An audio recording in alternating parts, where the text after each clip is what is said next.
We want to take a few minutes out to say thank you to the Russell and the Gallatin Hotel. The Russell and the Gallatin are part sponsors of this Nashville leg of our American tour, and quite frankly, without help from them and companies like them, this American tour would not be possible, and we would not be able to bring you the stories of some of these amazing makers over in the States.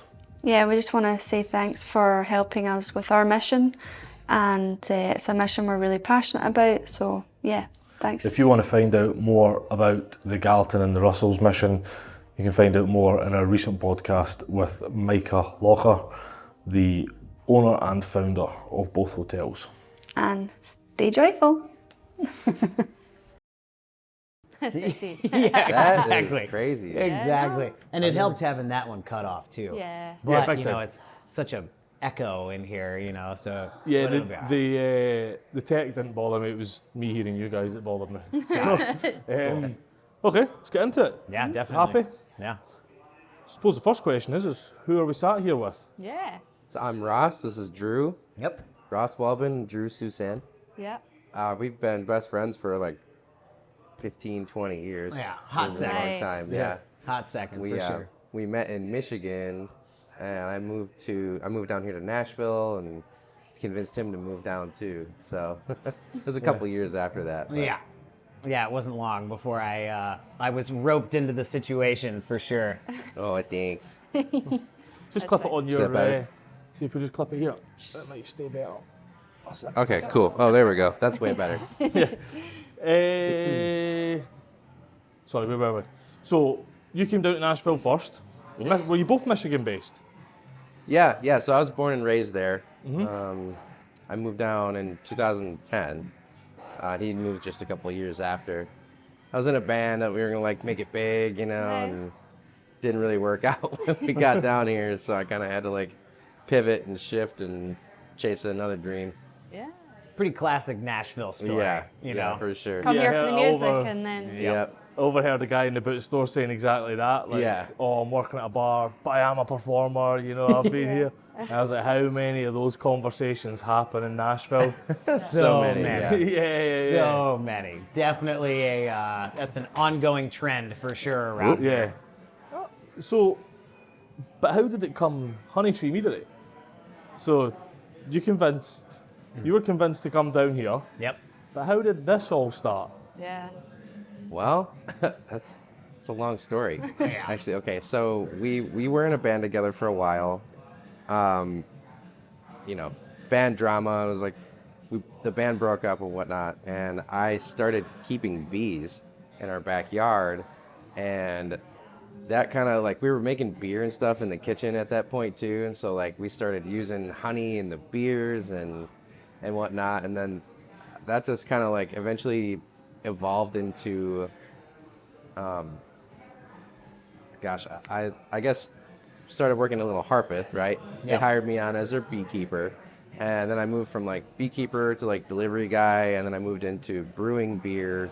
I brewed for them for quite a while, and while I was brewing there is when I started getting into mead making, and it just made such perfect sense because I had so much honey every year from all the harvesting from the bees. Yeah.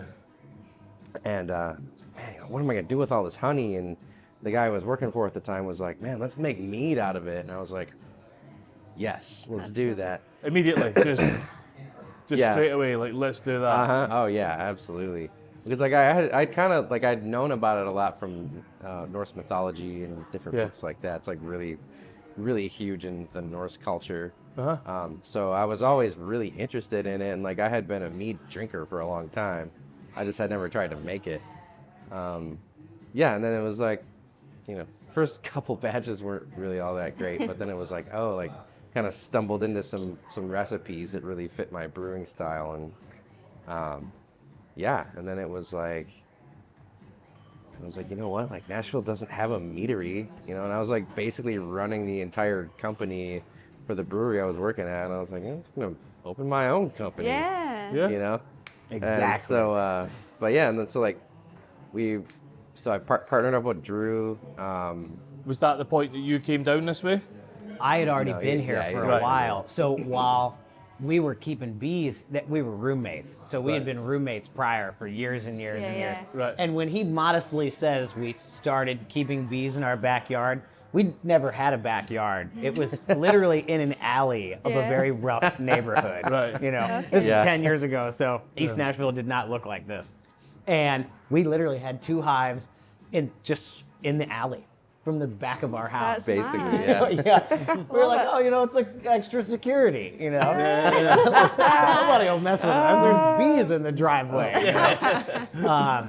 So I've been here for a while, and the brewery he's referring to, Little Harpeth, is where he gained all of his commercial experience. And it's quite good. Now looking back, it is such an amazing thing that this happened because that brewery doesn't exist anymore. Okay. So he had the opportunity to be head brewer there.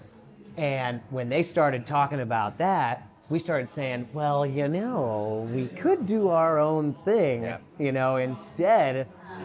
And that was one of the convincing factors was either we start our own thing or he becomes head brewer, and we decided to branch off. It's a brave move. Brave move, Yeah. definitely. Yeah, no Because our product is very unique in the mead world. So I think what's important to say as well is the mead world is also very unique. Yeah. Yes. There ain't a lot of that. So if Yeah, you've then there's- got a unique there's really product not. within a unique world, Yes. you're sitting pretty. So that's why it worked out so well, because at the time, the head brewer of Little Harpeth was essentially his mentor for learning how to make mead. Right? So we had a production commercial facility that we were able to practice in ahead of time, and we wanted to change the game on what mead was capable of. So most mead is super sweet Yeah. and syrupy in texture, Right. We tried to. Is that the sort of defining factors? So I've never drunk mead.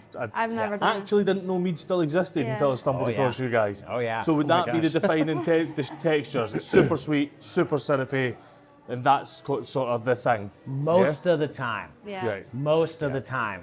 And we tried to steer away from that entirely. So we tried to be more on the dry side, semi-sweet side, and drop the syrupy texture. Well, we come from a beer brewing background, and mead is traditionally made with wine yeast. So we spent 3.5 years in secret working on mead recipes made with beer yeast, because that's our wheelhouse. That's cool. So that's your USP. Yep. Yep. So we weren't able to ever look at any other recipes, or, we had no reference because there at the time was no meadery that was making mead commercially with beer yeast instead of wine yeast. Wow. So we knew from Got an early challenged. time, that it was a challenge, but it was a very interesting little niche that we could find our way into.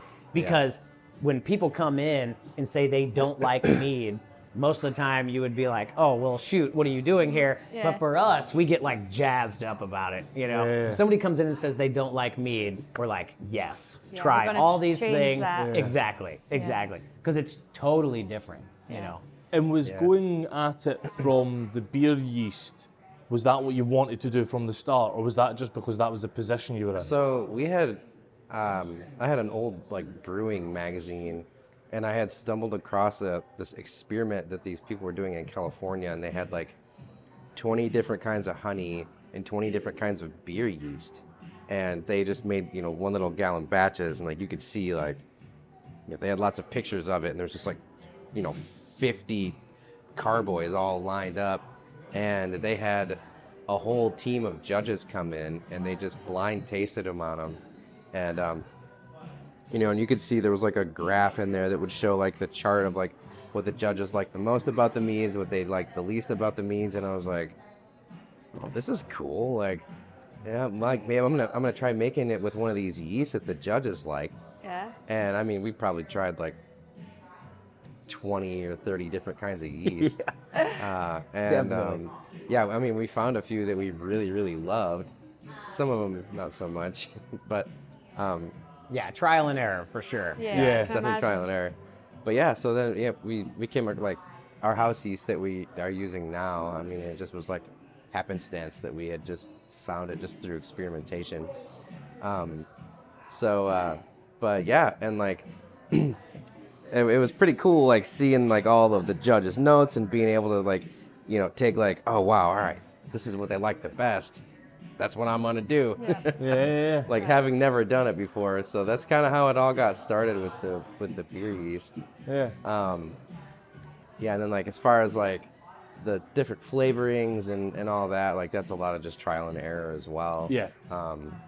Just knowing what flavors go good with other flavors, and Yeah. the fun thing about making mead as opposed to making beer, like when you're making beer, you kind of have to use ingredients that taste good with like bread and grains. You know what I mean? Like you can't make like I guess you could make beer with basically anything, but it might not just be the best beer. But I mean, with mead, I mean, we can use herbs and spices, and we can use fruit, we can use peppers, we can use, you name it. Anything that tastes good with honey, right? It's gonna taste good with mead, right? Okay. So, how does it differ to make a mead from a beer?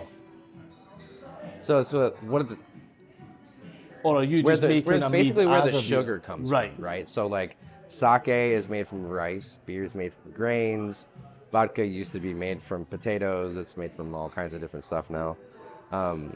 But like mead is made from honey. Right. So it's water and honey mixed together, and then that is fermented. Yep, So so it's- totally different form of alcohol. Yeah. Okay. Right. Totally It's- different form of alcohol. It's similar to wine in that it's higher alcohol by volume, and it's most of our meads are sort of still. We serve them at like cellar temp. It's like 60 degrees in our like tap kegerator system. Yep. But yeah, so then I mean the alcohol by volume varies like significantly with meads. Like we can make some that are 4% alcohol by volume. We make one that's 20%, just about. Jeez. So yeah, there's a lot you can do. So much you can do with meads. That's awesome. And from a you say trial and error point of view, trial and error for a wooden spoon carver is very different from trial and error to a belt maker, to trial and error to a miniature maker. What does trial and error look like for you guys? Because it looks like, from what I'm looking at here, your big, it's not still. What would you call it? These aren't stills. They're So I mean, they're basically conditioning tanks or like Right. holding tanks. So do you need to fill one of them to get to do your trial and error? Like what sort of volumes do you need to do to move through trial when and I'm error? doing something I've never done before, I have like these smaller fermenters here, okay. and these tanks here. These are like, what you're seeing here is just a smaller version of what you see here. Okay. Right. So this is a 15-gallon system. Okay, it's So, still a fair amount. Yeah. Yeah. I mean it's not it is a fair amount. Yeah, it's like we'll go through. If we make a seasonal, it's about 15 gallons. We usually go through it in a weekend here at the tasting room. But yeah, so I basically am just trying to scale what I'm doing, on the small stuff here to the big stuff. It doesn't that way always, we're not wasting. Yeah. It doesn't always work. Right. We've had a lot of things. I'm like, oh, this is great. It's like it worked just fine here on the small system, and then scaling it up like something. Something Something just- changes, so that's the wrong, thing, is it? Right. When you Yep. come to change it. So talk us through the conditioning tank. I'm a total Luddite when it comes to brewing. I'm not going to profess to be one of these, I know craft brew, because I don't. Yeah. So talk us through what sort of equipment you need to run a meadery here. So these are fermenters. That's kind of like, that's where we're mixing the water and the honey together. There's other ingredients that go in it too, like yeast nutrient, and obviously yeast goes in it as well. There's a few other things that go in it too. So it's about a 2 to 3 week fermentation time. Right? And then it gets transferred from the fermenters here into these like conditioning tanks or holding tanks. And this is where the mead gets clear here, and it kind of, we call them conditioning tanks because the mead actually has to condition. Like when it's like a month or two old, you can tell by the way it tastes that it's just not ready yet. Right. It still might have some like some maybe like higher alcohol flavors, or there might still be some yeast in suspension that can add like a little bit of bitterness to it or something. There's a lot of things that over time will age out of the meads. So like, for example, you know, well, all of these, we go through meads so fast, we don't really get to condition them for as long as we'd like to. I think our oldest mead right now is like 2 months old, probably. Wow. Which, like, I mean, if we had the time Popular. and the storage space, we would let it sit for a year or more, Yeah. Right, and okay. then package The longer it. the bottle better. it. Yeah, the longer Right. the better. The best way to describe it is like the flavor is rounding out. Yeah. So if it's young, you taste alcohol, you taste honey, you taste everything individually. The longer you let it set, the more it just becomes one cohesive flavor. Yeah. You know, Okay. the alcohol flavor drops off, and you know the flavors that we're going for, the honey and whatever adjuncts, that's what's going to really start showing up and not be too sharp. You know, if it's a strawberry mead, you don't want it to only taste like strawberries. Yeah. You know, you want that to be a part of the whole flavor. And you Makes can sense. tell a huge difference between 2 and 6 months, for Right. sure. And to clarify, when he's talking about fermentation transferring over, that means that in the first tanks, that's when it's gaining all the alcohol content that we want. Okay. So that would be its peak. That would be its top end. Yes. Yep. So that's where we're getting to the alcohol content we want, and then we'll bring it over. So Okay. in the fermentation tanks, that's when the yeast is consuming the natural sugars in the honey and creating alcohol. Right. So that's where we monitor it. Once it reaches the level that we're looking for, then it'll transfer over and we'll either let it age or we'll add in more flavorings. Yeah. That's And cool. you So can in only- all these, this isn't where the alcohol is being produced. This is where it's either aging or we're adding in flavors on Right. the back end. Right. Sometimes we do have to use these as fermenters. Yeah. Like, if we get in a pinch, It we'll happens. just brew into those tanks. Yeah. You know, they're nice having some versatility like that for sure. Yeah, and you know, the meads will only have as much alcohol as we give it the yeast sugar to eat. Right. So like, we have different measuring instruments. We can measure how much sugar we're adding in. Then there's calculators online. You just kind of plug it into a calculator, and it will like estimate your alcohol by volume for you through that site and different conversion tables and everything. So yeah, I mean, if we wanted to make like a 30% mead, we could try. I don't know. I've never heard of a 30%. That would be 30% Sassy. before. Yeah. Yeah. Be some like ice wine or something. You have to Right. freeze it and separate the alcohol or something. Yeah, it's possible. You're thinking now. You're thinking. You're Yeah, like, "No, we right. The should do wheels this." are turning. Yeah, exactly. I wonder if Jeff could make a yeast that's 30% ABV tolerant. Yeah, most of our yeast we even have made here in town. There's a Oh, okay. small little company called That's Bootleg really cool. Biology. It's right down the street. They're like It's very local then. super local. Yeah. Yeah, they're industry pros for sure. You know, so that's super cool. And when you talk about local, we are very focused on the honey side and the beekeeping side because that's where we originally started. You know, so we use Tennessee honey only from either our own bees or beekeepers we personally know 100%. Right. We've done a few batches that have been like orange blossom honey makes really good mead. Yeah, So, which is you know, Florida, Yeah. Right. from the orange groves.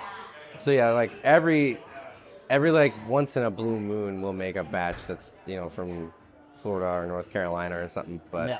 yeah, we're 100% Tennessee local for sure. That's cool. And just to go quickly back to your conditioning tanks, so you peak your alcohol volume in fermentation. Does it drop alcohol volume as it go to that it stays at that Yeah. level? Once Right. once it's there, it's there. Yeah. Right, So like great. as the yeast eats the sugar, its byproducts of eating it are CO2 and alcohol. Right. That makes And- sense.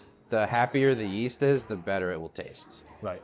And then to go back to the sort of locality, how important is that to you? Is it something that you obviously, for the honey, I can understand it's important. You want to, you know, it being your main ingredient, you want to see exactly where it's coming from. But is that something you transpire into all areas of your business? As a local maker, it seems like Nashville might be quite a good place to be for that. Definitely. For the most part, you know, like whenever we can, yeah. I mean, there's obviously some things like some of my brewing ingredients and my brewing equipment comes from like a highly specialized laboratory in California. Of course. And that's like the only place that you can get that product from. Yeah. Okay. So There'll always there's- be outliers like that, won't right. there? Yeah. There's some things that we have to, and like some of our like, there's not really big manufacturers in Tennessee for like brewing equipment and stuff like that. There's like our kegs were local. We got them. We got them local here too, But like the glass bottles and that kind of stuff, the corks, we've got to, source that from outside. Yeah. But Yeah. as far as the ingredients, as much as we can is from Tennessee. Yep. Nice. Trying to showcase as much as possible. Nice. And, that's a tricky thing in and of itself. Yeah. We don't ever want to be totally trapped in that. There's a brewery here in town called Harding House, and they are Tennessee only. Like Okay. True Blue, they won't make anything unless it's sourced in Tennessee. Nice. And the owner of the brewery keeps going to agriculture meetings and trying to convince farmers to grow cherries. Because he's always wanted to make a cherry beer, and he can't make it because nobody in Tennessee grows cherries, because you can't grow cherries in Tennessee. Yeah. So he's always trying to convince people, like, That's do you have a funny. big enough greenhouse? Yeah. Is there any way you could try to pull this off, Yeah. so I can make a cherry beer? So as much as we try to source Tennessee, we won't let it trap us. There's practicalities involved, isn't there? Exactly. Or if we want to do a cool showcase or something like that, we've been talking to some folks. There's a guy in Costa Rica that's been trying to get us to grab up some of his honey. He has all of his hives in the middle of a big coffee farm, Amazing. a big coffee plantation.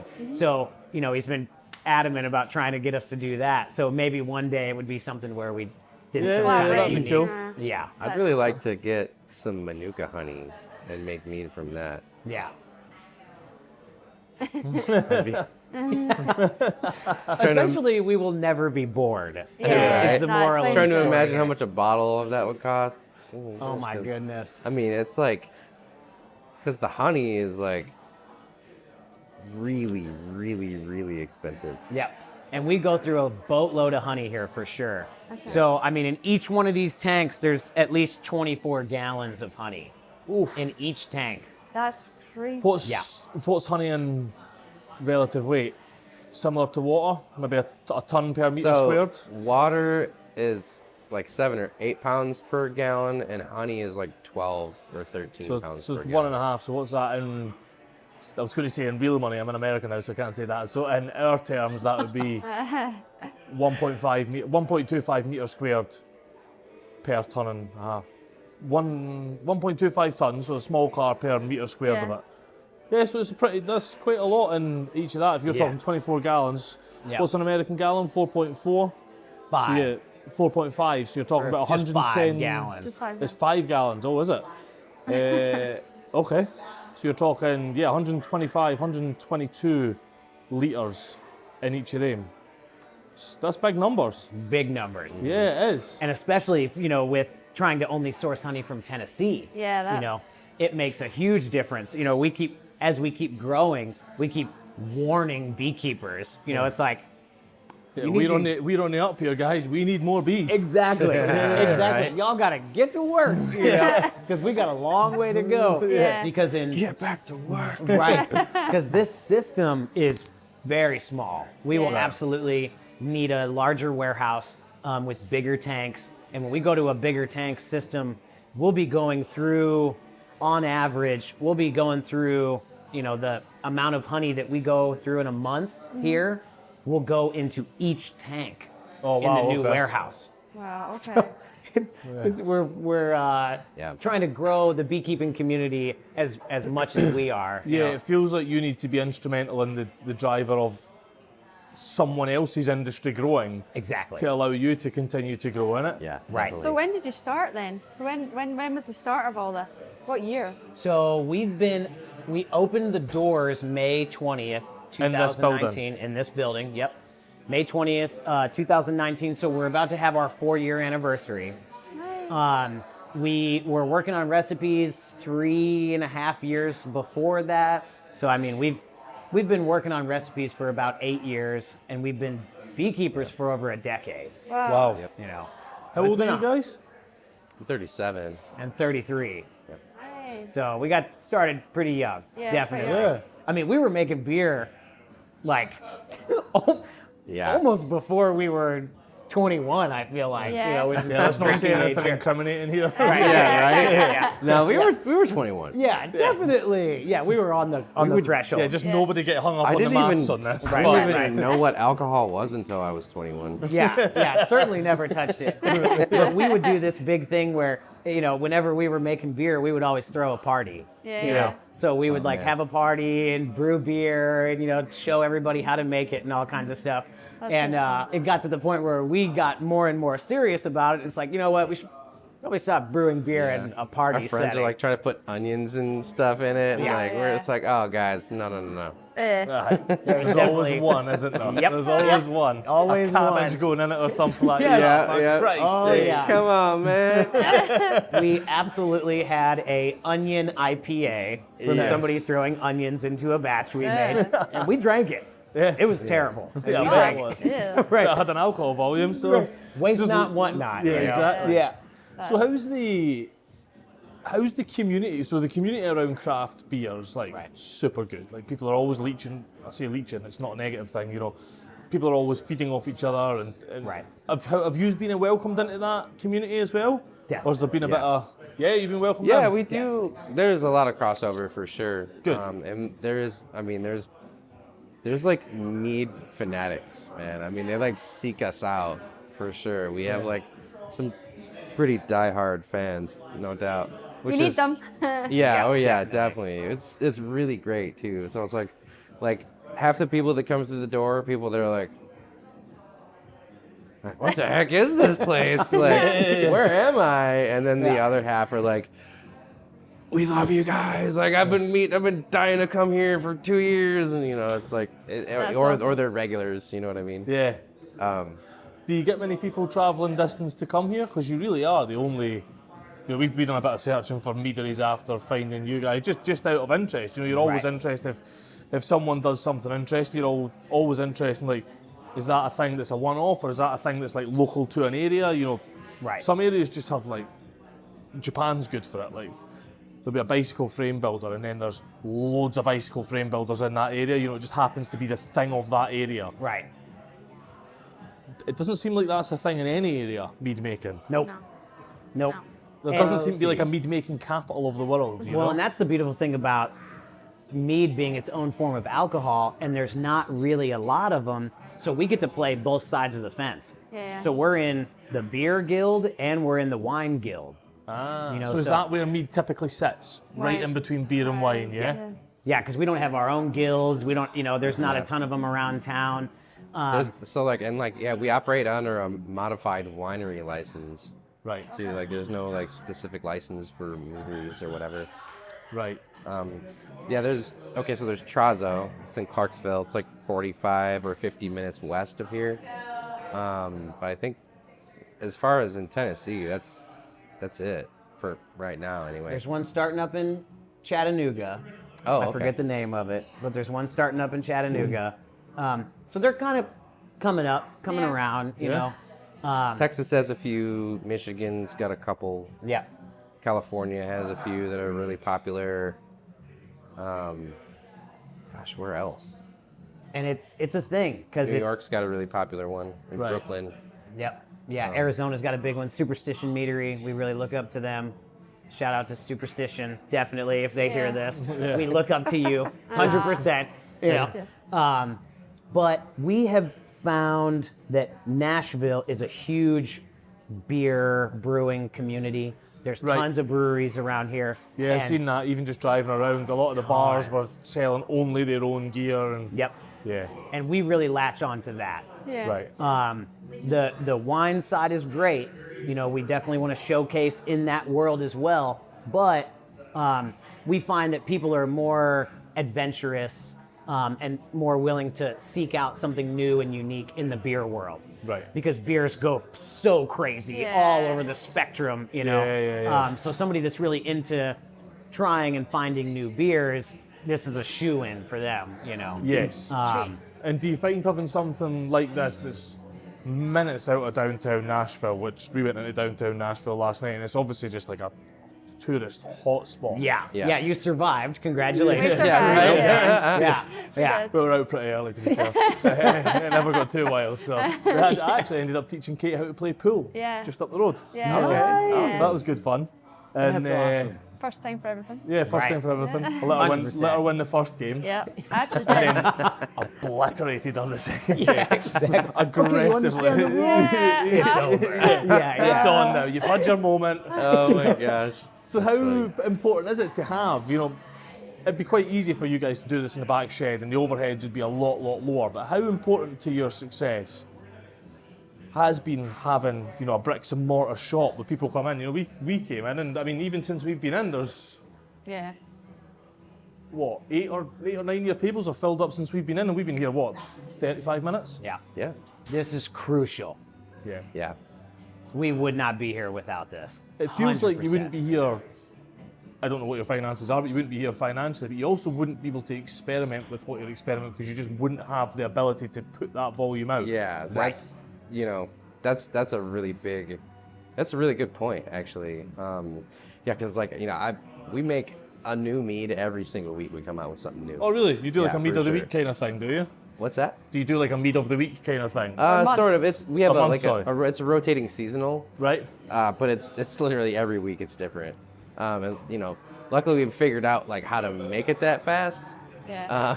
Because thing. it's a lot, and it's like whenever the new meat comes out, like last week we had we found some really cool glitter, like liquid glitter that was green. Was it your St. Patrick's Day? Yeah. I saw that. It looked glittery. I was like, how do you do that? It's really, really fun. And we probably had 30 or 40 people that came in that day, and they came in just for the sparkly green mead. That's bad. He was very jazzed up about his sparkle mead. I It was- did I look knew good. it was. Ongoing thing. That was the first sparkle mead we've ever done. It won't be the last Nice. because it was a fun. smash. Yeah. It was super fun. It's flavorless, tasteless. It's like 100% organic food grade stuff. Like it doesn't Yeah. mess with your belly or anything. Well, and So- there's a whole aspect of it, that we always say when we're bringing on new crew or we're trying to explain what we're doing, that over half of our job is education. Yeah. So people have either never had mead or they've had a bad experience with it. Okay. Vast majority of the time. Right. It's I hate to say that it's rare, but it is pretty rare for somebody to come in and be like, I love mead. It's my favorite thing. And, that's how I found you guys because I love mead. Yeah. It's not like that. So He's got skins over loads of leather, axe in the back pocket, that kind of Which- guy. Yo, those are we a thing. do have we a- have lots of those folks. We have a for sure. lot of No those doubt. folks that come Yeah. in, no doubt, man. Yeah, the cosplayers definitely love this spot for Yeah. sure. But yeah. that's how you can see how there's no seats at the bar because there is so much education and communication going on about it that we have to leave enough space for folks to come up and talk and try Right. stuff because it's a whole, Yeah. from start process, Yeah. of explaining this is a different alcohol, we make it different than other mead, making sure that they know that it's Tennessee honey and we're really focused on that, Yeah, you want to tell the whole story. They want them to understand what they're drinking. Yeah. Right. Yep. And that's another really good reason to have a bricks and mortar shop, isn't it? You Yeah. couldn't do that without that. No way. Just wouldn't be there. Nope. No, and like I guess the other, like the flip side of the coin would be, having just a manufacturing facility where we make the mead, Yep. and then getting it like all over the entire world. That's the only other way I can think of being successul with Right. it. It's And that like, would be a massive volume to do that, though. yeah, wouldn't it would Definitely. be. Yeah, and I mean, there's meaderies that have made the switch. Like they started out that way, and then they opened a tasting room, and it didn't work out, so they went back to their roots of just shipping and just being in grocery stores, liquor stores, whatever. Yep. But it's so unique. It's so fun. Like our space is just really, it's really welcoming. It's like a community hub, basically. You can tell. We have Yeah. lots of events here. It's just it's just good vibes up in here. We love it. I wouldn't Good ever vibes. want to It must be quite reassuring for yourself as well. You know, you say it's good vibes. Like, you guys are obviously working, like any makers, super hard at making this work. Yeah. And for a lot of makers, they're just in their workshop making it work and putting it out there. And oftentimes they'll not hear anything back. Yeah, But feedback. they'll hear good feedback, or there'll be little things to tweak, and that's all great. But you're here with the customers. Yeah. Directly speaking Yeah. to them. Oh, yeah. You're And feeding often- off that. Yeah, Instant Yeah. feedback. that's it. Yeah. Oftentimes it's not even speaking to them, isn't it? It's just watching the reaction. Right. You know, Scott Stewart, Alchemy Bakehouse the other day, gave us a bunch of cookies and stuff. Oh, I've got cookies in the car. Wait till you feel it. Oh, man. Scott doesn't sell cookies. Scott deals in happiness. Yeah. I'll run round and I get some. love that, yes. Hey, that's not mine. I fully stole that off Scott. I'm not that intelligent. But yeah, I'll get you some of them. But yeah, being able to see people's reaction, that must be like hugely uplifting. Yeah. We are very fortunate to work in this industry and share these stories, but what is unfortunate is oftentimes we hear about maybe the mental health aspect's the best way to wrap it up, of being a lonely maker. Yeah. You guys, it feels like with what you're doing, you've bridged that gap. You've eradicated that. You have a very social business, although you're very much still makers. Right. That must help, and that must help to the growth of this as a company. Yeah. Definitely. Oh, absolutely, yeah. I mean, I do try to, like, whenever I'm brewing or whenever we're doing anything back here, I do try to do it when the tasting room isn't really open. Yeah. Like, sometimes I'll have to work into when it is, but, like, I know for me it's really distracting because, I mean, like I was saying, it's a big community and Everyone it's wants a to community chat to hub, you. and like everybody wants to come and say hi, and I'm just like, I have a million things going on back here, and I'm like, I get distracted, and I know myself well enough to know I'm like, I should probably just try to brew on days when we're not open. Yeah, people walk in the door. Is Ross here? It's like, well, Yeah, right. well, we're not getting anything done for a little bit, But to have the community, to be in a neighborhood like this, I mean, it's amazing, and it's constantly a reminder for us to double down, Yeah. you know, because you can see it's working, and we're able to communicate with them of, hey, did you like it? Why did you like it? You didn't like it. Why didn't you like it? You know, and to continue to grow our portfolio of, you didn't like this? Well, you should try this, If I always feel like, especially in like a liquor store situation, if you see a brand or you see a company and you try an alcohol from them, next time you go to the liquor store, if you didn't like that, you're not going to get a different flavor of theirs. No. Probably not. No. Because there's so many Yeah. options. You just go off piste, yeah. Exactly. Yeah. So that's why for us it was such a big thing for starting the education process of mead can be different. They're not all the same. It's just like beer. If you don't like one beer, that doesn't mean you don't like all beer. Yeah. You know? Right. So that's a big part of it. It's showing people, hey, this is super dynamic. Yeah. And then there's the aspect too of telling people the process of how we make it. And one of our missions, which is what we say is save bees with booze. Yeah. So if people are like, oh yeah, every alcohol is just alcohol, but if once they know if you drink and like mead, you're directly funding a local beekeeper, all of a sudden it's like, wait a minute, I can make a difference by drinking alcohol. You know what I mean? Get drunk and make a difference at the same time. Exactly. Drunk tonight. Yeah. It doesn't have to be a sob story, of just focusing on all the negatives of the beekeeping world and how difficult it is to be a beekeeper and how beekeepers struggle to make a living because it's so hard to sell and so hard to produce and all these kind of things. Or you can come up with a fun way of introducing a solution to the problem. Yes. Of, hey, a market for it. yeah, we can take all that honey, turn it into a premium product, which means we get to buy it from the beekeeper at a premium, Right. Okay. Yeah. So yeah, we can yeah. change these beekeepers' lives instantly. When we say, hey, how much honey do you have? We'll buy it all at the same cost as if you would have put it into little honey bears and sold it at the farmer's market. So you're done at the farmer's market. You don't have to do that at all Which anymore. is less cost for your little jars. Yep. Less cost for getting there, and a guaranteed sale, isn't it? Exactly. You're, Yeah, for you're sure. taking Like, it all. So our honey comes in 5-gallon buckets, and they're recycled. So like, we have like we have a third party honey distributor. Basically, she runs a company to where she's the middle person. She'll go and she gets the honey from the farm, brings it here to Nashville. The farm is in East Tennessee. So yeah, she brings it here, and it just comes in 5-gallon buckets. So we get the honey out of the buckets, we clean the inside of them, sanitize them, seal them back up, and she comes and picks the buckets back up. They fill the buckets back up, and they don't have to, we clean the buckets so well here that they just open them up and fill them up there. Nice. So Nice. Zero packaging costs. Yeah, so zero packaging costs, like basically zero waste on anything like that. Right. Obviously, like the buckets eventually get kind of like worn out. We got to switch them out for new ones. Yeah, of course, yeah. But that's only to be expected, isn't it? Yep. Right. So obviously full-time beekeeping's a thing in the States then, yeah? There is full-time bee farms, beekeepers. So it doesn't... Not a lot. Not a Right, lot. 'cause it's not a thing in Scotland. I think there's a lot of like part-time beekeepers doing their absolute best, but there's a lot of backyard beekeepers too. where, and we're they'll have, massively on the decline as well. Is that the same over here? Like bee populations are just spiraling downwards. Yeah. Okay. Right. Sadly, yes. And everybody knows about bees because they're the profitable insect. Right. All the other insects nobody talks about because there's no opportunity to make profit on them.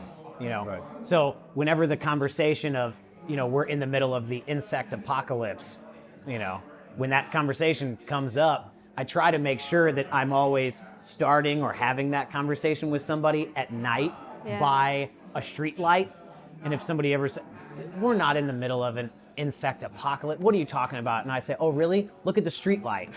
When we were kids, you look at a street light and there were so many bugs around it that you couldn't even see the light. Right. Yeah. Now, there's none. Right. There's a pedestrian bridge that goes over the Cumberland River from East Nashville into downtown.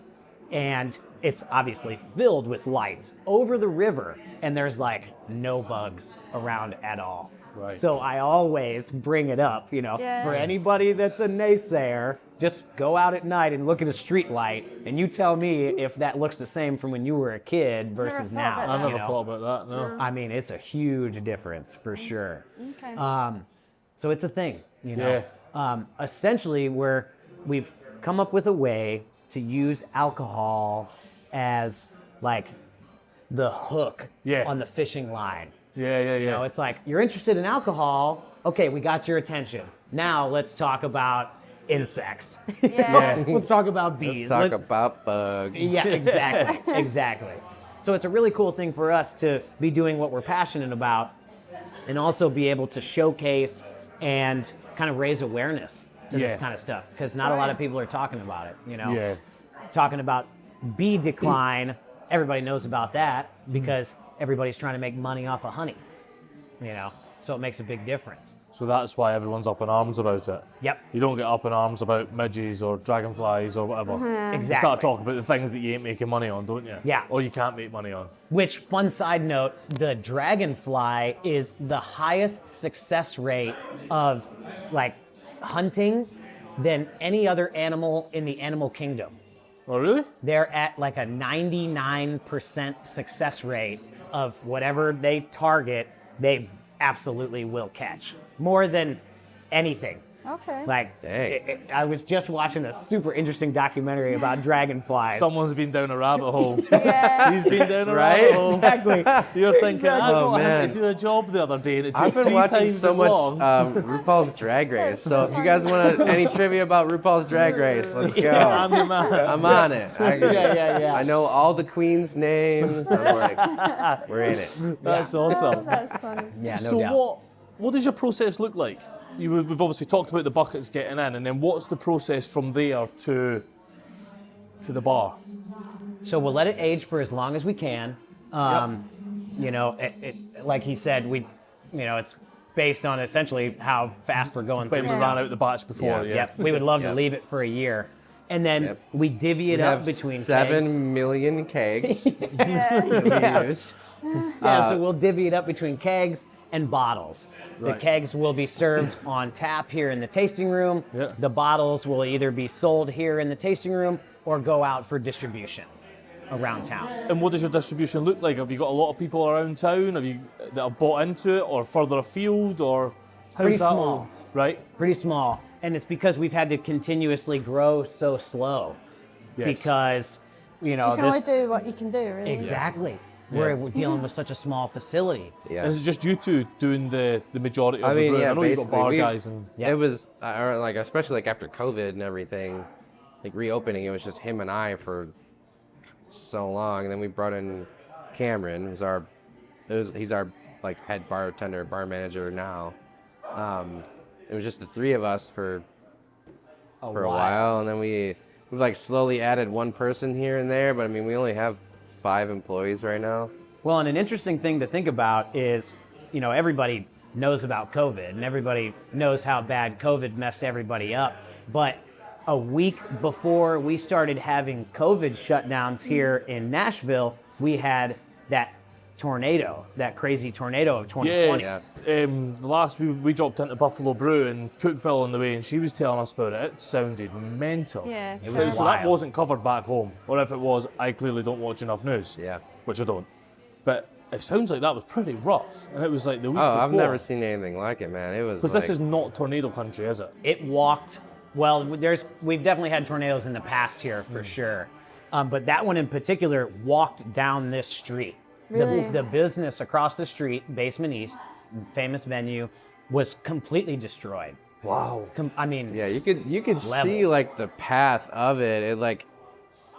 It came from like the northwest corner of Nashville, and was like it came over the river. Fieldhouse Jones. It was literally coming directly at us, and it hit the business across the street and cracked it in half like an egg. Oh my and then it God. went east, Yep. completely east, and You were totally totally fine. missed us. we had 13 holes in the roof, our HVAC system was completely destroyed, and our back patio was completely destroyed, but we didn't break a single window. Nice. Wow. And the business across the street was totally destroyed. You know. Wow. So for Yeah. 2 months. I mean, it looked like a giant bomb went off. Like Yeah. everything was That's crazy. completely destroyed. Oh, that's and obviously this is heartbreaking.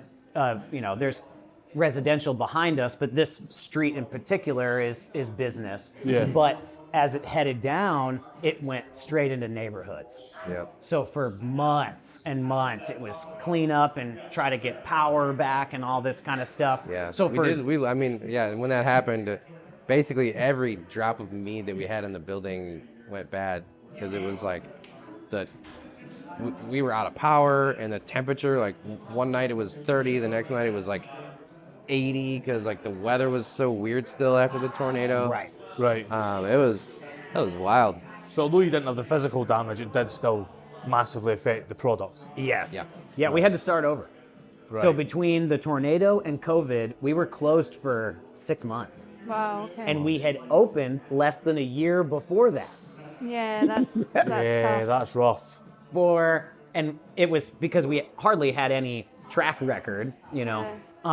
But we were 6 weeks away from the cutoff for any COVID assistance. So if we would have started our business 6 weeks later, we would have gotten nothing. Zero. Goose egg money, which We basically got nothing. we anyway. basically got nothing. But, you know, at least it was a little tickle Something. of something, Right, you know what I mean? yeah. And that's what they were saying, is they were like, you guys were 6 weeks away from the cutoff. So that's how young we were as a business. Wow, okay. You know. Yeah, that is rough. So that was another thing that I am convinced, even though we were in this crazy situation, I'm convinced that that's how we made it through that, was having a brick and mortar, having a community, you know, this neighborhood rebuilding and all coming together, you know. It just solidified our place in town, Yeah. you know. It feels like as hard as that would have been, as you've just said, that's got you in here. The foundations are set, and now it's solid. You were the guys that were here through all the troubles, Oh, yeah. and now you're here to stay. Yeah, you know. for sure. For the first week, because it was just, you know, it was just so much trauma, Yeah. you know, that we knew we were going to lose all our product. We knew that our power wasn't coming on for months, but we still had running water. Yeah. Right. So, you know, the neighborhood was there's people bits, everywhere, and everybody trying to help and all this kind of stuff. So we just opened the doors and reached out to a bunch of our friends around town, and everybody was donating goods here, and we had this as like a community center for people to come and use the restroom, and have a rest area, because there's a lot of debris and stuff in the air. Everybody was getting sick. Yeah, you can't work in that 18 hours a day with the best will in the world. It will kill you. Yep. Yeah. Well, and everybody wanted to help, and everybody was out and about doing stuff. And then we got news of the county next to us having the first COVID case, and no more volunteers. Yeah. Everybody stopped volunteering. So it was, we were like, oh, we're gonna have the city cleaned up in 2 weeks. Yeah. And then it was like, no more volunteers. It's like, oh my gosh. Yeah, so it was like it was just like a wasteland. Yeah. Because like everything was still so messed up from the tornado, and then we had to go on lockdown. So it was like no one was anywhere in the streets, and everything was completely destroyed all around us. And we were like, Oh my what is goodness. happening? Yeah. I can't imagine that. It's probably as close as you're ever going to get to some sort of post-apocalyptic. Fingers crossed, you're as close as you're ever going to get. 100%. Yeah, it was Every wild. night when we were done, because while everybody else was in lockdown, he and I were here by ourselves rebuilding everything that we had Yeah, of course. originally built. Yeah. At the end of the night when we were done, we would crack a beer and go stand in the middle of Woodland Street and just stare at Honeytree, and just talk about Which, by what the we're going way, to do for next. anyone listening, it's a pretty busy street Busy, there. You ain't yes. going to stand in the middle of it on a normal day. I mean, there was no street lights or anything, and we just, I'll never forget it. I'll never forget Wow. us every night Wow, standing that is in a story. the middle of, a dark street that we're like, is this going to be a thing? Like, are cars ever going to come Yeah. back here? What have we Yeah. done? Exactly. Right? Exactly. Yeah, it's like, oh my God. And of course, our friends, we got to the point where our friends were like, almost like giving us interventions. Everybody else is in lockdown and saving money and thinking it's the end of the world.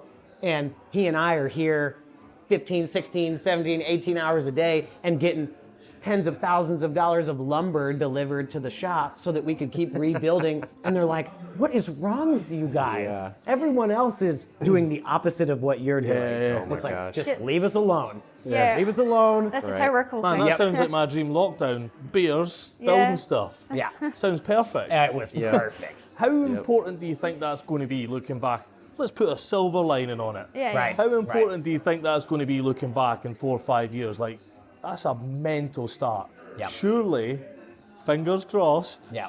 for anyone listening, fingers are firmly crossed on camera that nothing as bad as that's going to hit again. Right. Surely that must be quite, like, yous have made it through that. Yeah. Yeah, that's early kind on. of just been the motto ever since that's happened. It's like owning and operating a business, there's always something that's going wrong. It's like Yeah. it's like Yes.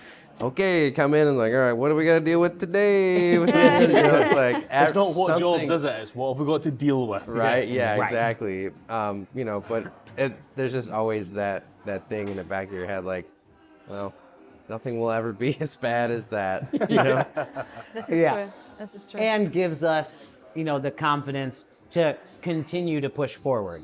Yes. Because it's real easy to, once you get set up with something like this, where it's like, oh, it's working. Okay, this is working. Let's just let it be what it is. And that's the exact opposite of where our minds are.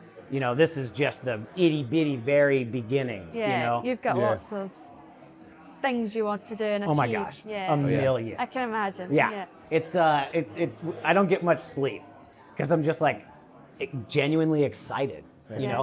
I'll just lay in bed like thinking of all the things we have to do, which can be stressful, but in the same Yeah. sense too, it's that we have the opportunity to do this kind of stuff. And you're doing it for you guys. Yeah, yeah. But you're doing it for yourself. You're not laying in bed.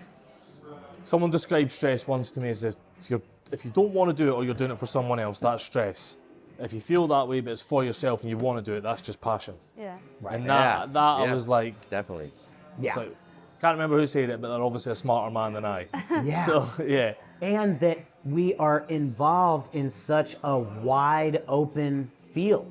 Yes. Obviously craft beer, there's thousands of them, Yeah. but this is unique, Yeah. and we're not just making alcohol, we're trying to connect with these beekeepers and farmers and these communities and all this kind of stuff, you know. So it doesn't just feel like getting people drunk for profit, you know. Yeah. There's a mission, Yeah. there's a statement behind it, you know. And I feel like that is what It's exciting. sets us apart, you Yeah. know. Yeah, and like I was saying earlier too, like we are a bar, but like it's a different vibe than like, all right, we're going to, you know, Joe Schmo's sports bar down the street. Like it's a very unique experience when you come here. Yeah, I Yeah. think you discredit yourself a bit there. I don't think you are a bar. I think you have a bar. Right. Yeah. Yeah. From what I'm getting already, that's Yeah. minutiae part of this business over there. Like you have a bar. Yeah. Definitely. But you're Exactly. definitely, speaking to you two guys, it's you are not a bar. Yeah. Do you know what I mean? Yeah. Well, let's talk about that, exactly that. So you've just let us listen to your radio plug there. You'll need to send Kate it so we can insert here on the podcast. Get it as like the little podcast, you know, the middle Yeah. advert where they're usually doing like athletic greens or something like that. Honeytree Meadery. We'll get that in there. 100%. Come on down, Honeytree Meadery. Yeah, we'll do that. That'll be good fun, actually. Yeah. How do you guys market it? Because it's quite local, isn't it? Yep. So how do you guys market it? Not a lot. Yeah, So- that's one area, like, as a business owner, you got to know your strengths and your Yeah, yeah. weaknesses. That's definitely one area where we're like, I gotta say, I love your Instagram videos where you're just like, hey guys, or hey, Kate you know, always hey shows me that. She's fam. like, look, the guys are on Instagram again. I'm like, I love it. this is the God. break I needed I always today. like, he's always like, you're doing a video today, and I'm like, Oh, great. okay. Right. Yeah, it's I was like, perfect. you know I'm gonna do some dumb shit. I love it. So that's primarily it, just through Instagram, putting it out there. Yeah. And then surely that community that you've built, that must be the best marketing itself. You know, one person tells Yeah, one for sure. person, that person tells two people, that person, each of those people tell two people, you know? Well, I mean, it basically has been word of mouth by now. Like, we do have like we have been on the radio stations a few times, and we've been in a few of the local magazines here and Yeah. stuff. But yeah, I mean, we haven't really made like a huge push for any sort of big marketing campaign. Well, or and anything. because we can't, you know, Yeah. as much as we would love to put up a bunch of big billboards and all this kind of stuff, you know, we're such a small facility still Yeah. that it's the slow grow. Yeah, It's the yeah. It slow would be burn. you know? detrimental if you had 300 people come through that door this afternoon. You don't Right. want to be burnt out Yeah. either. So, you know, we do events and try to pack it out on the weekends, you know, but as far as during the weekdays, we like to keep it chill. You know, we don't want to push ourselves too much, you know, because, you know, it's one of those things where we're already like close all the time. You know, when we, at the end of the week, you know, it's like trying to figure out how much mead we sold. It's like, oh God, we need more tanks. We Yeah. need taller Yeah. ceilings as fast as we can. So, you know, we always are hard on ourselves. It's our job to be hard on ourselves. Yeah. But, you know, it's one of those things where we don't have to grow Tanks too fast. outside. Yeah. Right. Yeah. We've imagined everything under the sun where we're like, Yeah. oh, well, maybe we'll just cut a hole in the ceiling and just go up just a lot, you know? Yeah. It'll be Just a fine. lot, not even a little, just a just lot. Stick them right out of the ceiling. But our goal instead is we'll get a warehouse, Right. big tall ceilings, and we'll move this whole production facility out, and this becomes the kitchen. Okay. Right. And So you then- would keep this building, Oh yeah. but you'd keep something right. Yep. And then we'll be able to do pairings, you know, so we'll have a seasonal food menu that Cool. pairs with the mead. Yeah. We'll make honey-based desserts Yep. and that kind of stuff. We can make Yes. like honey candies and that kind of thing. Yeah. We'll do fun like It'd be honey like ice cream and honey that kind of stuff. everything. Yeah, exactly. So this is a perfect setup to just build a kitchen in here, and we'll take this whole thing and move it out and be able to brew in a safer, Yeah. more secure facility, and give us the opportunity for big tanks. And Right. that's when advertising and marketing and that kind of stuff Yeah. is going to take on a whole nother level. Yeah. You know, I mean that's We have been talking a lot about getting a single billboard yeah. and putting me on it. Yeah. Like whatever it would I'll be doing. be awesome. Yeah. it So would. great. I really want to do it. He has lots of ridiculous sunglasses, so we Yeah. could like do you with some silly sunglasses, you know, and I like mean, I was thinking we could just spend a day and like get me looking like Odin or something. And that. just, Yeah. You want to look like this guy? Go to Honeytree and drink. Drink Yeah. the mead. Or we put you in a veil, you know, put you in a bee suit. Yeah, You know, yeah. he looks dashing in a veil. Let me tell you. Right. Oh my gosh. That's where we started. So you This got is all where the the way. RuPaul's thing's coming out, man. He's Oh, just been yes. fashion Oh, maybe I could checking. just get in drag and get up there. Yeah, yeah. You know, in Tennessee, you know. A comical pint glass, a massive beer glass of just mead Yeah, in there we full go. drag.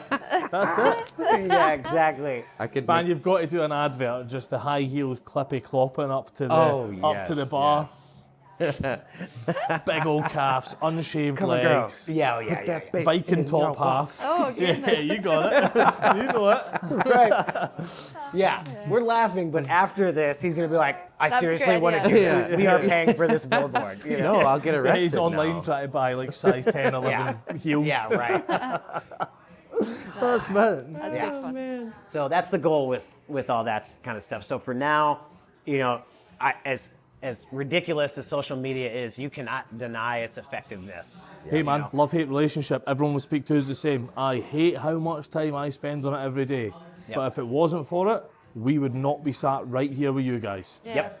And that's the reality of it. Our business wouldn't exist. The additional clients my business has picked up outside film wouldn't exist. Like, Yep. none of that happens without it. Most people find us through social media. Yeah. We find most people we feature through social media. Yep. And that's the reality of it. And it is Instagram. And it's so effective. You would never, I mean, personally, because I can't stand social media, but have to be in it constantly, you would never think that posting a new flavor, you know, a new mead, or a new something else we're doing, it's like, okay, maybe 1 or 2 people is gonna see this. Yeah. When we put a new mead on, it sells out in 2 days because Wow. of how many people see it. We know that you're going to sell out of it soon, so we're here now. We want Yeah. to try it. You know, it's like That's good. it just blows my mind Yeah. that I'll post it 11 o'clock, and when we open at 5 o'clock, there's people here. Okay, I'm ready to try the new mead. It's like, Really? oh my God, Wow. you saw that? You Yeah. cared enough to come in here and see it? Yeah. It's a wild thing for sure. Yeah. But those are the best ones, no doubt. Yeah. No doubt. In moving to bigger tanks, would that also allow you to then ship out wider? Yes. Because you can just do the volume. Right. You know, it feels like having a warehouse is a really, really logistically a difficult thing, Yep. but logistically opens so many doors for you guys. Because it's Oh my very God. clear sitting here with you now, your passion knows no bounds. Right. Well, But it you will- only have certain square footage. It will Yeah. allow us to get much better equipment too. Yep. I mean, we've just been kind of like. I'm not saying we're using like shoddy equipment or anything like that, but we've But there's basically levels, like isn't there? we figured out how to like pave our own way with stuff that we already have. Yeah. Right? So we're like modifying existing things, or you know like. Yeah, that kind of stuff. It's like guerrilla warfare back here, kind of. But like, once we get like an actual manufacturing facility, we'll have, you know, every piece of professional equipment you could ever imagine. Everything that we have here now is professional. I didn't want to make it sound like I'm just like. No, Right, I know we're what just, you like, mean, but you move to tinkering like Just much smaller. Yeah, it's Right. just everything you is so move much to smaller, and it's like, big world, don't you? you know, I can't go out and buy like a professional like bottling line here, you know, like a whole machine. Like it would take up the entire space back here. You know Right. what I mean? Yeah. So yeah, and we'll be able to have all kinds of stuff like that, and it'll be, you know, the quality will just be that much better, you know, once Right. we get to that Because point. once we max out honey production in Tennessee, because eventually it's going to get to the point where every single small and large beekeeper is like, we just cannot give you any more honey. Right. You know, that will give us the opportunity to do the same thing in other states. Yeah. So who knows? Down the road, it might be a thing where beekeepers in a state are, you know, looking forward to or hoping that we move to that state, where you know they're like, oh, finally, there's a Honeytree tasting room in whatever state. Now Yeah. Yeah. we can start selling them our honey, and our lives will become significantly easier. You know what I mean? Yes. Yeah. Going back to the fact that you're able to just buy in volume of them. Boatloads of honey. And Yeah. is that something you'd like to do? Set up a Honeytree Meadery? Obviously, Nashville would always be your place, your home, as Yeah. it were. But you would like to see tap rooms all over the place? Definitely. That would be really cool. Yeah. Yeah. Definitely. Because honey itself is, we say, hyper seasonal and hyper local. Okay. Yeah. So wherever you place a hive, they'll harvest from roughly a 3-mile radius. They can go as far as 8 miles, but for the most part, they'll harvest within a 3-mile radius. Right. So you're getting a snapshot of what in that area is producing nectar, Right. right? So then there's the aspect of when you harvest the honey. Yeah. So throughout the season, different trees and plants are producing nectar at different times of year. So if you harvest in spring versus when you harvest in fall, you'll get totally different honeys. So it changes immensely. So with our traditional meads, traditional being just 3 ingredients, honey, water, yeast, Yeah. it's the exact same recipe. The only difference is the honey, and they are all over the board for sure. They taste totally different. You'd swear it's like a totally different product. So even if you make the mead exactly the same with a different honey, it would be a totally different thing. Night and day. You can Really? see the difference plain as day. Each batch comes out like slightly different from one wow. another too. So same yeast, same water, same ABV. This is dark wildflower honey harvested in the fall from Middle Tennessee. This is Smoky Mountain honey harvested in the springtime from East Tennessee. Wow. Wow. Such nice packaging as well, I have to say. Thank you.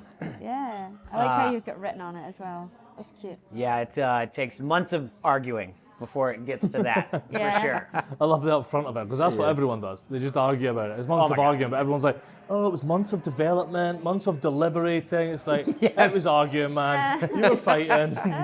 Like you were pretty close to blows at one point. It's We usually know what not. happened. Usually not. With, like him and I, it'll take 5 minutes for us to like, what do we want to do?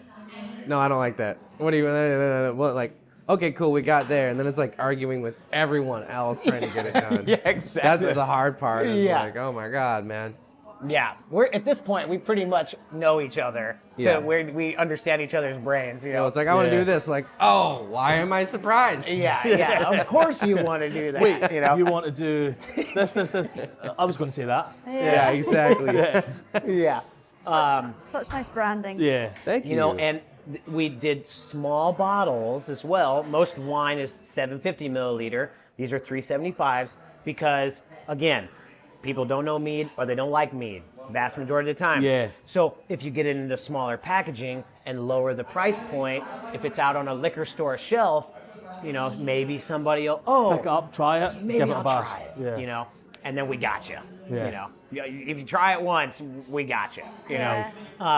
So that was our mentality behind slimming down the bottle size so that it didn't, because a lot of meaderies, they do the 750 milliliters so they can push more product. Yeah. Right. But that also means all their bottles are $35+, and Yes.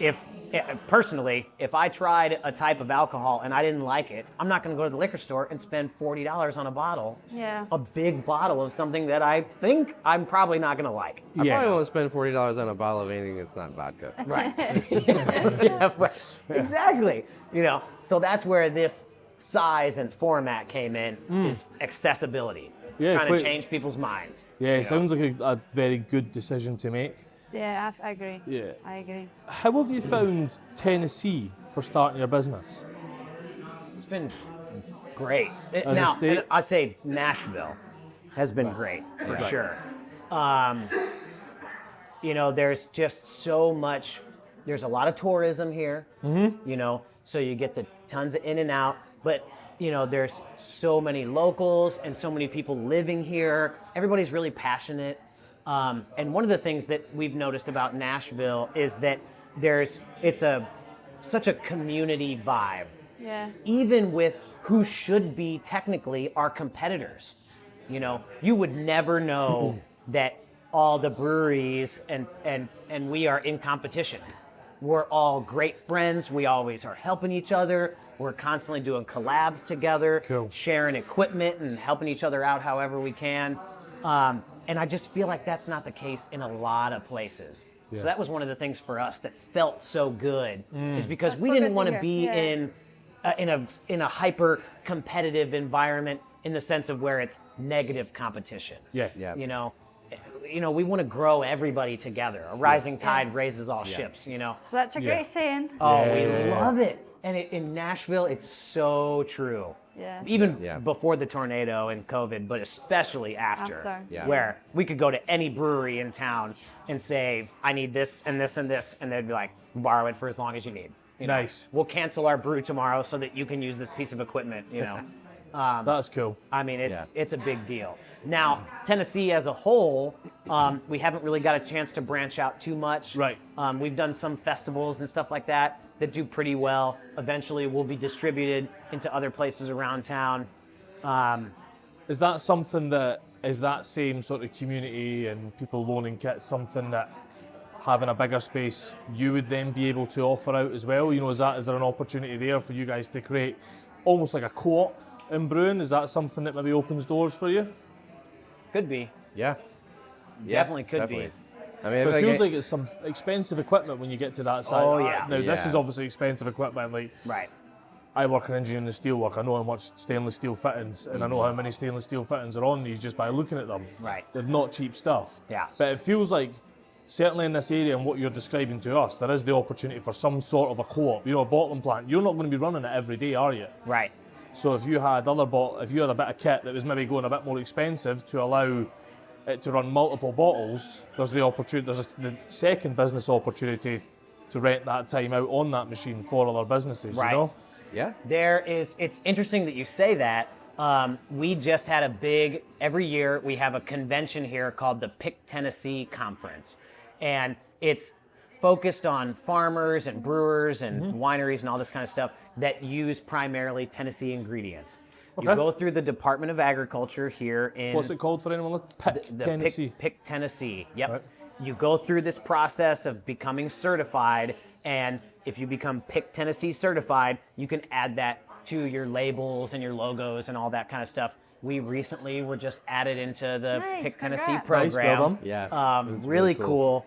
And every year they have a big conference. So all the farmers and the growers and the brewers and everybody comes together in this big conference. And one of the things that they were talking about for wineries in particular was they're trying to do a pilot program where they build a large facility specifically for that.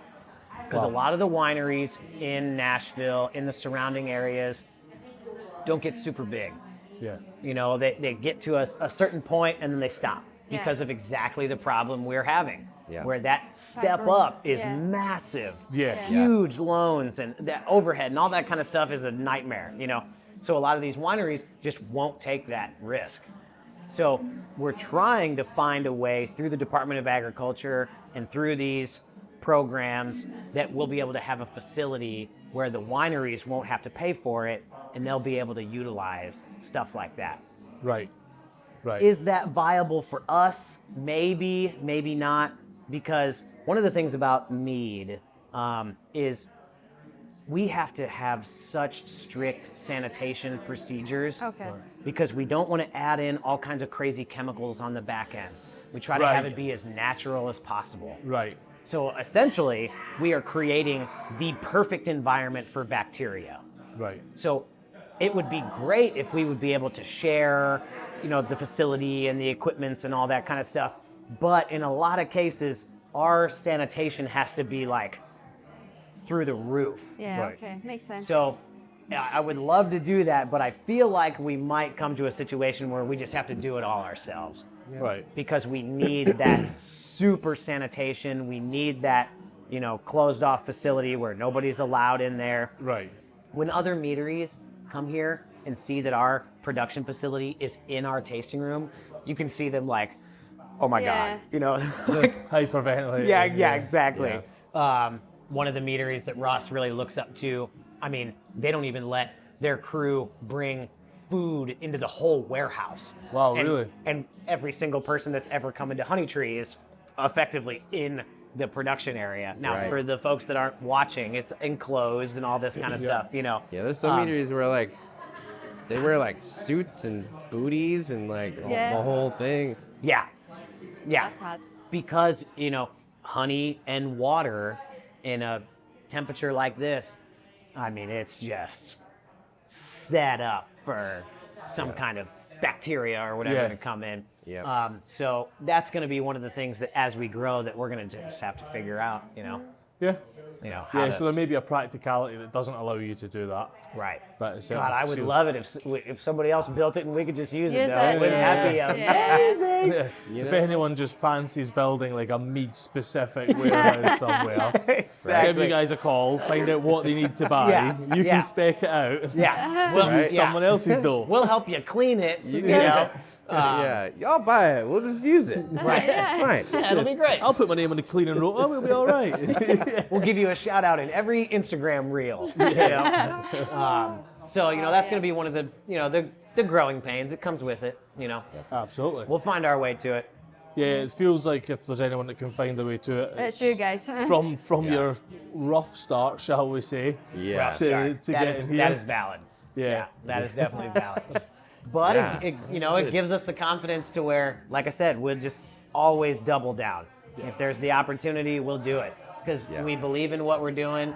We believe in the product that we're making, and you know those small little interactions that don't seem like much of a big deal, you know, really make a difference to us. You know, with these like small beekeepers, when we tell them we will literally buy every drop of honey that you can physically produce. Yeah.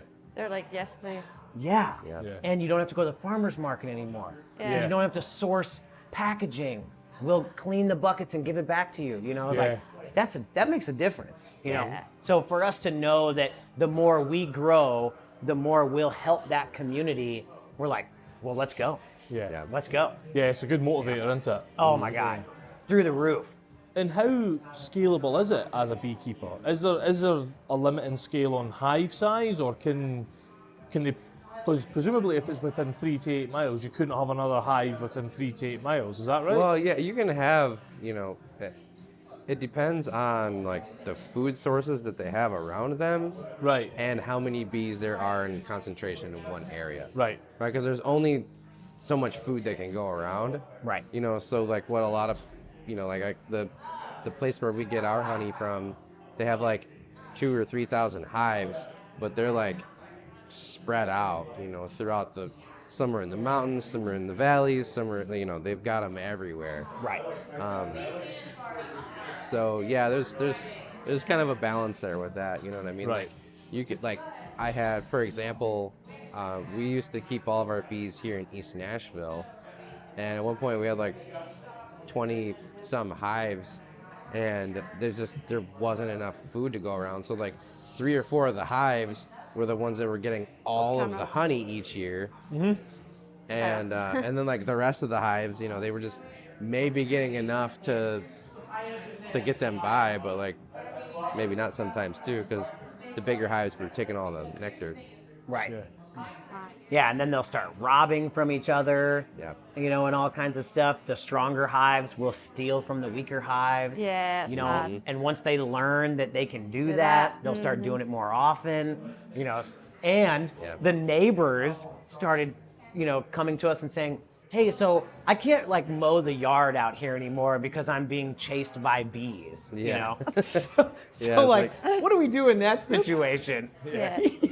Yeah. In other words, like now fine. we move our bees. It's not your fault, you know? Yeah. Because they're coming to us like, is it how I'm mowing or I'm getting too close? Yeah. We're like, no, it's not you. We put too many hives in your backyard is essentially what's happening. You know?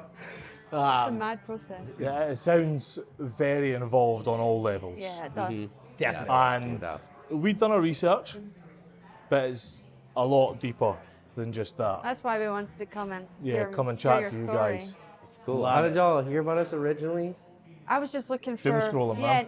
like Oh, things to nice, do in okay. Nashville, and then I was looking for makers, like the hashtag, and then you guys popped up, and I was Oh, like, this that's is cool. so cool. So Oh, I again, love Instagram that. wins for that one. Love it. All right. Oh, yeah. Yeah. All right. Yeah, we're all in. We'll never get rid of Instagram as much yeah. as Yeah, it's we would love to.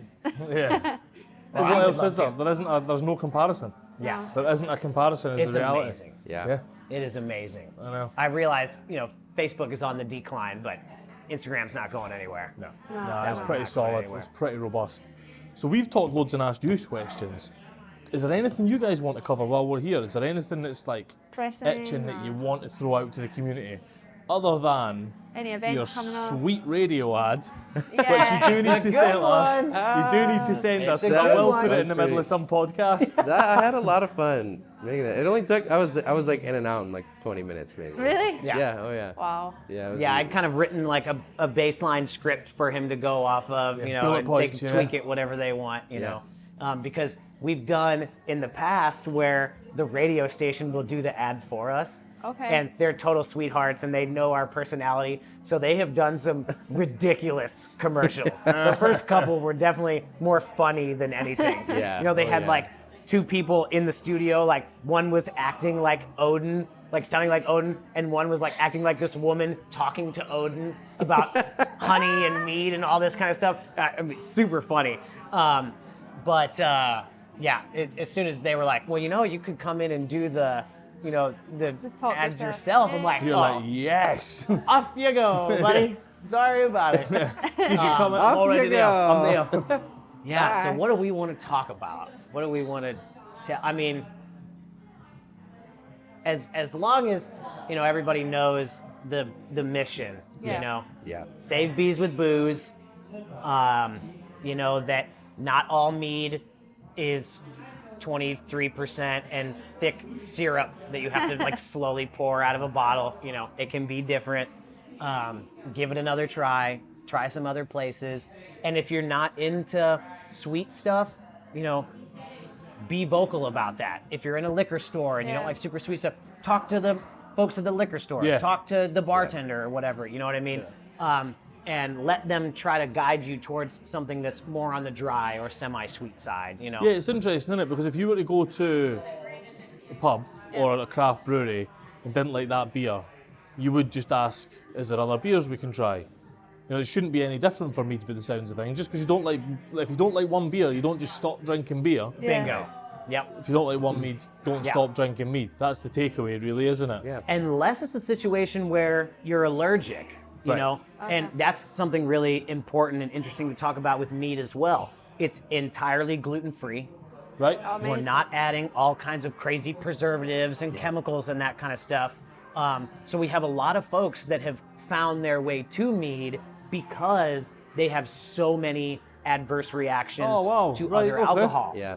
That's There's interesting. There's one regular in particular that every time he comes in, I'm like, I'm gonna film you and put you as like a testimonial on the Poster boy, website or yeah. something, 100%, because he is a young, fit dude, and he has never been able to drink alcohol, and he's tried them all to the point of where he either gets severely ill or has to go to the hospital Wow. because he has such negative reactions. But he was like, I'm young, there has to be something Out there of these for that me. I can drink.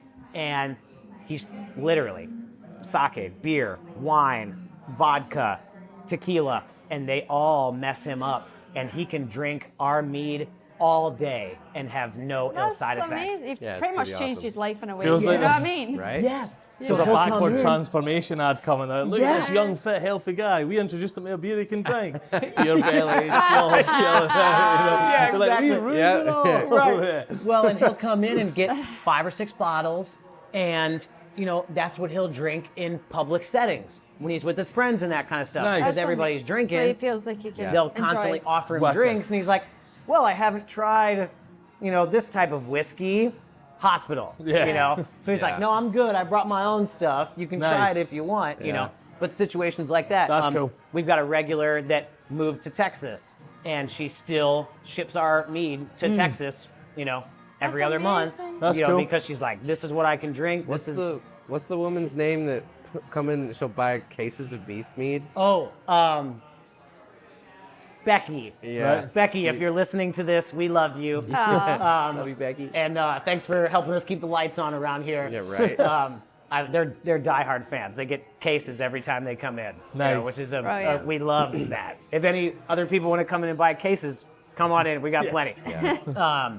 It's really, you know, at the end of the day, it's just really special that, you know, it's the world's oldest fermented beverage. There's so much like history and lore and stuff when it comes to mead and mead making, and like, well, once a year we'll do like a big harvest. We can harvest honey from our hives right here in this facility. So the honey comes literally out of the beehives and like right into the tank, and we just make the mead from it there. So it's like, you know, as a beekeeper, like, you know how hard it is for the bees to make honey, right? So like, you get to watch the honey be made, and then the honey's just coming right out of the hive and going right in the tank, and like, Nice. you know how hard the a yeast nice has to work process to to watch. make alcohol. It's really special being the facilitator of that process, you know. Yeah. That's good, man. Yeah, we're That's like cool. you know, instead of like, you know, we speak for the trees, we speak for the bees. These speak for the bees. Right? Nice. I love You it. know, tell them about the honeymoon. Have you ever heard of where the term honeymoon comes from? No. Oh, yeah. So, you know, back in ancient times, before they knew what alcohol was, or yeast or fermentation or anything, you know, they just thought that like this magic enchanted drink from the brewing gods or whatever just like made you incredibly fertile and instantly turned you into a poet and a scholar, right? So they would send newlywed couples off for a moon cycle with jugs of honey wine, right? So like, you're a scholar, you're a poet, you're incredibly fertile all of a sudden. So like, what are you gonna do on your honeymoon, right? Yeah. So they send you off for a moon cycle with jugs of honey wine. Then, thus the term honeymoon, right? Because a lot of times the couples Yes. never even knew each other. You know, they were predetermined marriages Right. to continue the name or some kind of contract tribalism between thing, big yeah, yeah, families yeah. and that kind of stuff. You know, so they didn't even really know each other. So what's the best way to get to know somebody? Go Yeah. spend a month alone with them with a bunch of booze, you know? Yeah. So it's great cool. to, That's cool. you know, not Story. only tie into, you know, saving the bees and all this kind of stuff, but also to tie into those old traditions. Yeah. You know, so we try to honor that as well. So we've got a lot of folks that come in and we'll make special batches for their wedding, Nice. you know, Oh, so that that's we can lovely. tie into that as well and have it be a special thing. We did it even for you, where we made a batch. And I mean, like, we had grandma on the dance floor, you know what I mean? Doing a mead toast with everybody. All it takes is a little bit, and all of a sudden, grandma's up and roaming on the dance floor. You know? Oh, yeah. So it's really cool to stay true to a lot of the traditions, and in a lot of situations, totally throw a lot of them to the wayside. Yeah. You know, and make something totally new, something unique. You know, so Good. That's wicked. yeah. Well, I've Okay. got one more question. What advice would you give your younger selves? Holy cow. I always get people on this question. Oh, that's a great. This is my favourite bit of the podcast. Yeah. I feel like I go through a podcast of asking quantity of questions. Right. And I'm just like, and my wife does the quality part now. Yeah. Yes. What advice would I give my younger self? That's so hard because all the crazy things that we did led us to this point. Yeah. Right. You know? I would tell my younger self. I would tell my younger self to buy property in Nashville. Yeah. Yes. When we moved Yeah, here, there you go. Yeah, they were no a dime doubt. a dozen, and Yeah. now No it's doubt, yeah. impossible to buy That's a property good here. I one. can imagine. Or, oh my gosh. That would have significantly helped us out. Yeah. Trust in the process, you know, because Learn the stock market. right. Yeah. Yeah. I would say to younger me, just trust the process because you have to go through all that To get here. to get to where you are, you know? Yeah. And a lot of times it can just seem, you know, like everything is hanging on such a delicate thread and, you know, are you going to make it through and all that kind of stuff. But if you believe in what you're doing, you know, and you're passionate about it and it's a legit mission, it's going to work out. you're gonna find your way. And for all those years of, standing on Woodland Street, drinking a beer, like, is this a viable thing anymore? Yeah, like, right. is this even gonna be a neighborhood in 6 months? Right. For future selves to be like, it is all gonna come back. It is all gonna work out. Don't worry about it. You have a good mission. Just let it continue. Just keep working. Keep working, because it's gonna work out. Good. That's a good answer. That's definitely one. Yeah, that's great. What about you?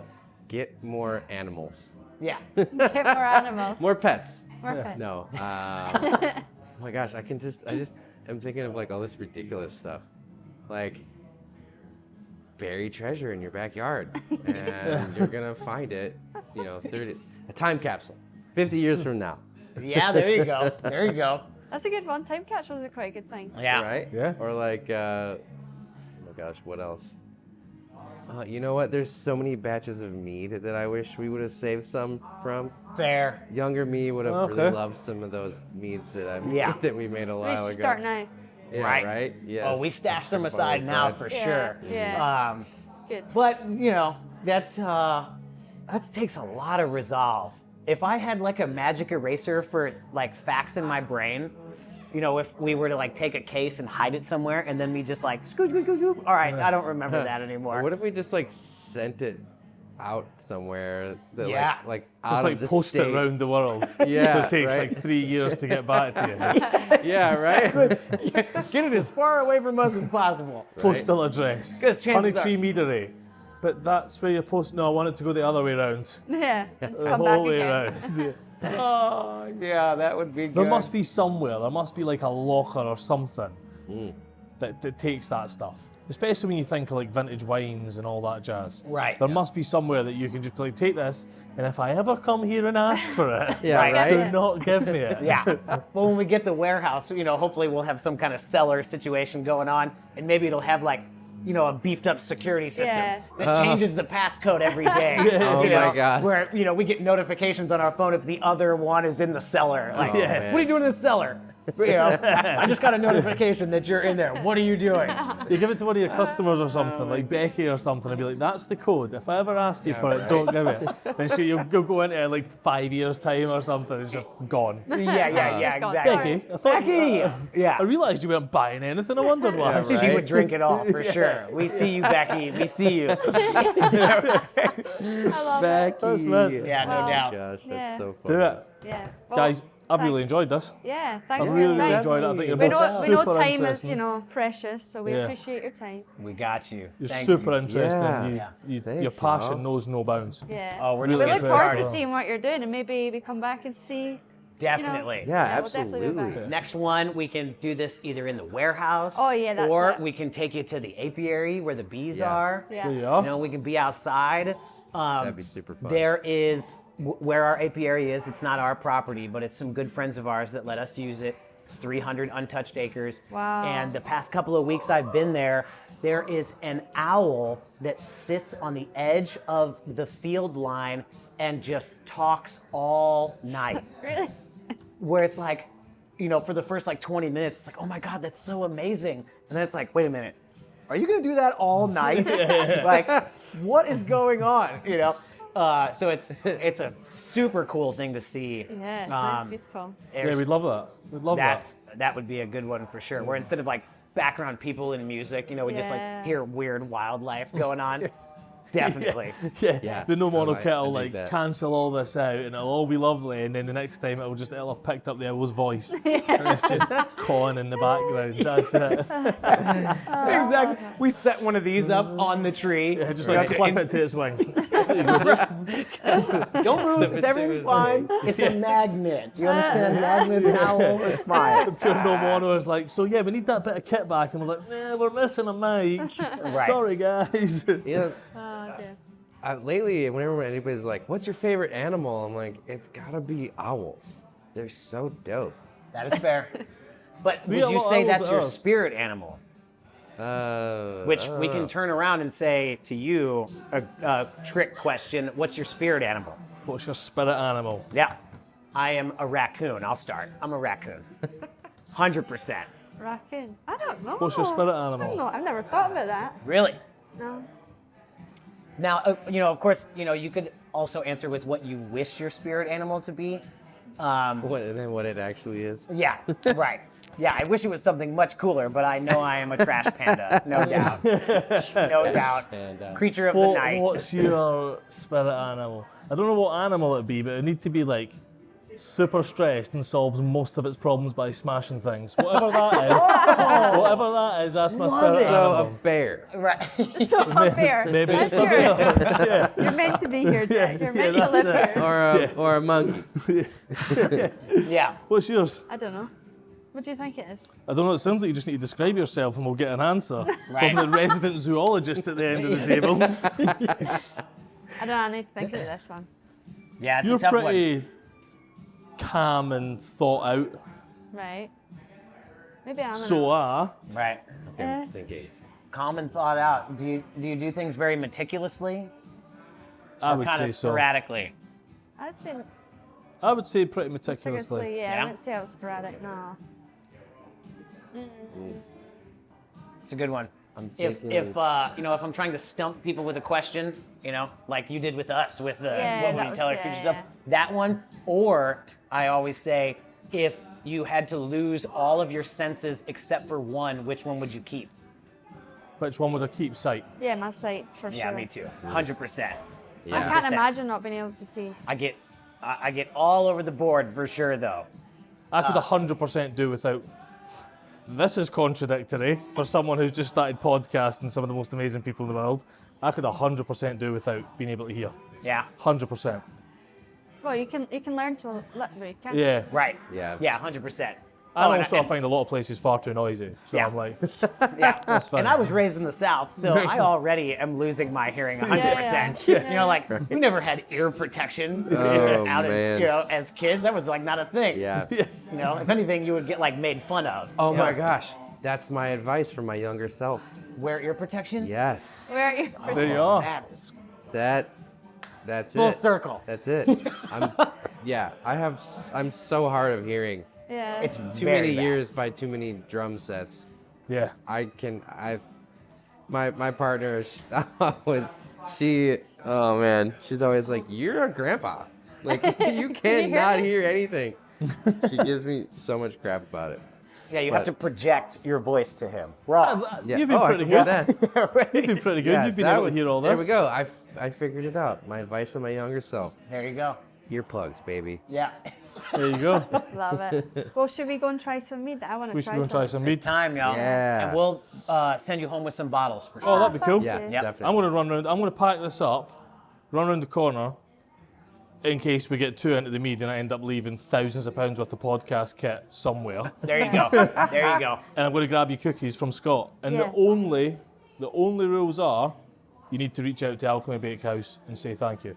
And then you can Okay. have cookies. We can let's handle do that. it. Yeah. Nice. Let's go. Do it. Thank you, Thanks, guys. guys. Appreciate it.